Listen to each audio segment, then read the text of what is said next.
to the side of the table, and at that point, within 2 or 3 seconds, the shooting began. And I looked up just as he was shooting her in the head.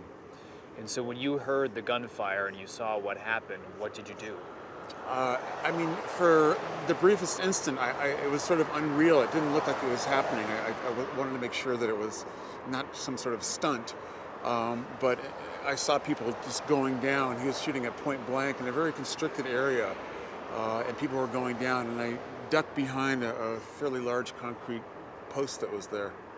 And so you at some point, I think I heard you say at one point, did you play dead? Did you pretend like you were dead? I did. He continued to shoot, and he was just shooting just indiscriminately at people close by. As he continued to shoot, I sensed that he was moving around where he could see me, so I laid down on the ground and acted as though I'd been shot, so I wouldn't be a target. And so what happened to the shooter? The shooting stopped, and there was, so many people down, and people were rushing to give them aid. I didn't know if the shooter had gotten away. At some point, and after I checked some of the people, at some point I became aware that he was being held down on the ground by a couple of guys, and so I joined in to help hold him down.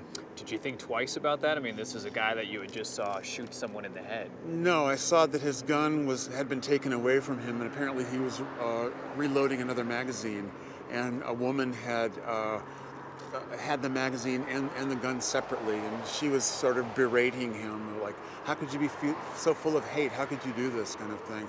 He didn't say anything. And how many people were in the area? Because quite a few people got shot.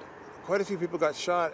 Not that many people. 20 to 25 people were in that area, and 18 of them got shot. So I feel very fortunate that I was not. I was one of the few who actually was not. How shaken are you by this? It's gradually sinking in. I think it's one of those kind of things that yesterday there was, adrenaline, and I think the distraction of the press contacts that I had. It's really settling in when I become quiet, or when I was sleeping last night. It's pretty shaking to see people killed in front of your eyes. I imagine you've never seen anything like it, nor did you ever expect to see something like this. No, and I did work in an emergency room for 18 years, so I'm used to it on that end, but it's quite different when it happens this way. I was going to say, how does this, obviously you see horrible things in an emergency room, but how does this compare? Well, as being one of the targets, it definitely is much more frightening. Although I wasn't frightened at the time, it was more afterwards that I was shaken by it.